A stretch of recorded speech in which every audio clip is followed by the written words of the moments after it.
Hello, my name is Artsy de Artsy Sister, and we're doing like pouring arts today.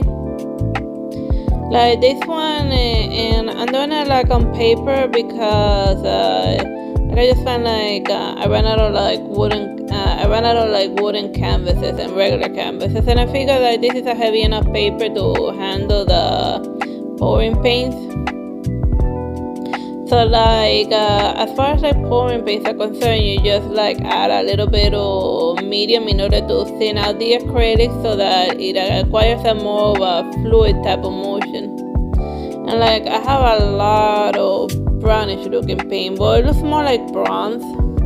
But yeah, it works well either way, and I'm also running out of blue, so I'm just going for like a nice type of like crazy pattern here and there, and then once I feel that it looks just about right, then I just swiggle and move the paint around until it acquires the general shape that I'm going for.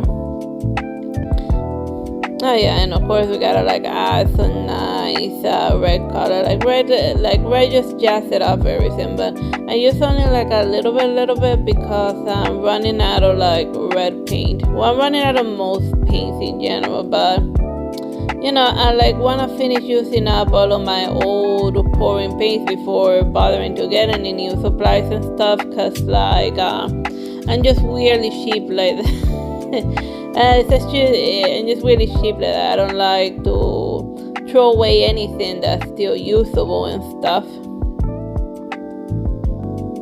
And yeah, like this ones were like these paints are not like from like a specific brand or anything, just basically like Liquitex pouring medium mixed in with like whatever miscellaneous acrylic I have lying around the house. And then since it acquires a nice little fluid motion, it's just ready to be moved around and stuff.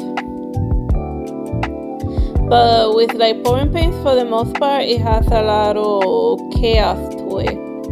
Cause like you really don't know how, you just gotta have faith that it's gonna come out half decent. And if you apply a little bit of color theory, it's gonna come out okay. Cause like green and red are like complementary colors. So complementary means that when you put them together, they like enhance each other, and the other ones are like warm colors that go well with like red and yellow, so they all like nicely combined together. And once everything is said and done and more or less decently ready, then it's just a matter of deciding what type of pouring technique you wanna add to the mix.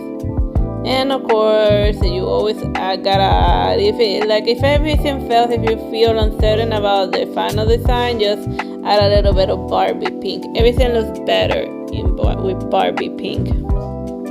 So yeah, now just sit back and enjoy the rest of the painting.